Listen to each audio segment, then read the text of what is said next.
he's always had that kind of confidence.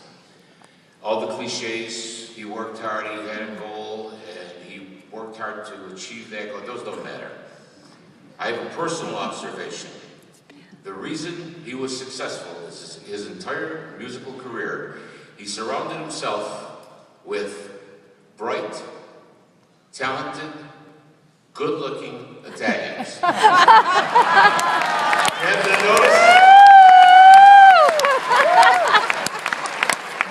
There was Mancini, Proietti, Cavalieri, Danelli, Brigatti, Sid Bernstein. Patty! Sid Bernstein was the Rascals manager, and he was also the Beatles manager. And if my theory's correct, he may even be half Italian. The name of our group was Gene Cornish and the Satellites. This was around 1958. We had different bass players through the years, but the basis of the group was three of us. It was Gene, myself, our drummer was Phil Mancini. And when I tell you, this is the evolution of a rock and roll Hall of Famer. We started playing dances at Maplewood Park for $6 each. We played at the Vulcanera Hall on Bay Street. Between songs, we could hear the bocce balls hitting each other and the old Italian guys swearing at each other. Then we went to the depths, though, as low as it goes. We went to the Stardust Room at Edgerton Park. The reason it was, well, believe me, the reason it was so tough was because at least once a night, the lights would go off and the chairs would start flying. We learned how to duck chairs. It wasn't easy. But the one thing this group had was we had a presence. We were professional. Every group Gene Cornish ever had was in uniform. This group was no exception. We had sport jackets. They weren't Calvin Klein or anything like that. They were Beansies of Front Street. Yeah. Anybody remember Beansies? The mayor doesn't know where Front Street is.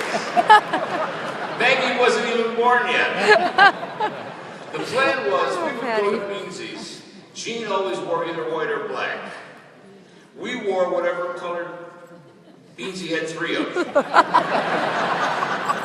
So we get there, and the only color he has is yellow, but not yellow jacket yellow. He had Where's the Dog yellow. And the problem was they were all the same size. They were 40 deep. 40 regular. 40 deep. 40 regular.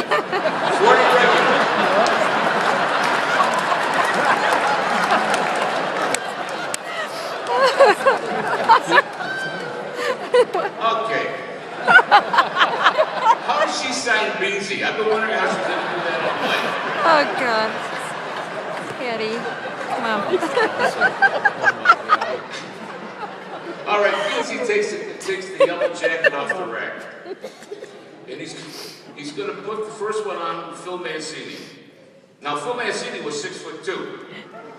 In 1958, a 6'2" Italian was museum material. They didn't make us that big. Phil put it on, he looked like Big Bird in a straitjacket. Yeah, but the worst was yet to come. I weighed 125 pounds. They put it on me.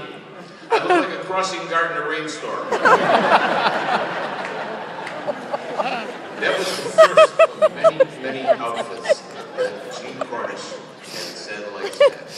From there, it was tuxedos, patent leather shoes, you name it, frilly shirts, butterfly bow ties. We were all dressed up with no place to go. Until the man came along.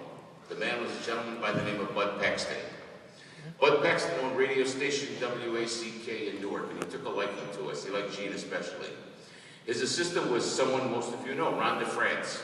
Oh, yeah. Through Bud Paxton, we became the backup group for the Tokens. And I see so many of you were born after 1950, you have no idea what I'm talking about. The Tokens would come to Rochester, or this area, and if they were between here and Rochester and Syracuse, we would back them up. Their last visit here, we were told that we weren't going to back them up anymore because they were going on a nationwide tour. The song they had released had made it up the charts. It was skyrocketing up the charts. Made it to #1, lasted at #1 for a long time, and now 50 plus years later, everyone knows that song. The Lion Sleeps Tonight, but we were right. Well, they left. Here came the Skyliners. Skyliners were 4 guys and a girl from Pittsburgh. Very tight harmonies.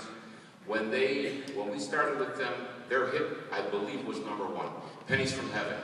Oh. If I'm wrong about that, Dan Guilfoyle will straighten me out right after the show. But their signature song was Since I Don't Have You. Now, the reason I bring up these two groups is you had Gene Cornish, he's right behind me. You had Gene Cornish here, you had the Skyliners and the Tokens here, you had Pat's Cross. This guy wanted to make it in the music business. He wanted to be a star. He saw what